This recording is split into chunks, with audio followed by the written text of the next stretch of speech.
అరే వా, ఎమ్మీగా సెజ్వాన్ ఫ్రైడ్ రైస్ వేసుకుందాం పదండి. దానికి కావాల్సిన పదార్థాలు: పొడిగుడ్లు, టమాటాలు, కొత్తిమీర, ఫ్రైడ్ రైస్ మసాలా, ఆయిల్. సరే మొదలెడదాం. ఆయిల్ కొట్టాం,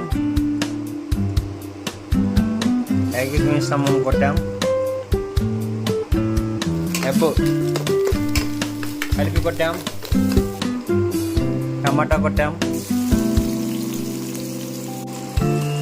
తర్వాత కలిపి కొట్టాం, ఇలా కలిపి తిప్పి కొట్టాం. లైట్గా సువాసనకి కొత్తిమీర కొట్టాం, మళ్ళా కలిపి కొట్టాం. ఫ్రై చేసుకున్న గుడ్డని కొట్టాం, దీన్ని కూడా కలిపి కొట్టాం. తర్వాత ఫ్రైడ్ రైస్ పొడి కొద్దిగా కొట్టాం,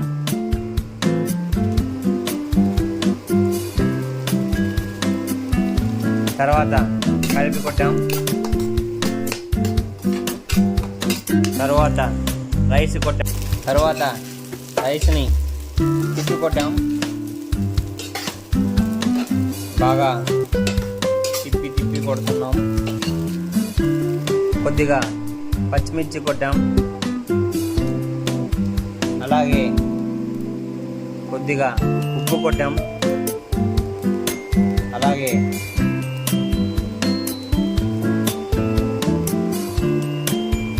రెండో రకం ఉప్పు కొట్టాం, అలాగే ఘాటు కోసం బ్లాక్ పెప్పర్ కొట్టాం, అలాగే కొద్దిగా కొత్తిమీర కొట్టాం. తర్వాత మొత్తం తిప్పి కొట్టాం.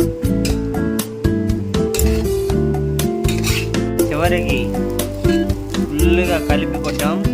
తర్వాత కొద్ది టేస్ట్ కోసం పైన కొత్తిమీర ఇట్లా కొట్టాం. మిషన్ని ఆపి కొట్టాం. సూపర్! ఆహా, ఏమి రుచి!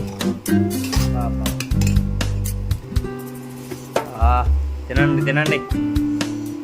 ఇది సెజ్వాన్ ఫ్రైడ్ రైస్ కలిపే విధానం.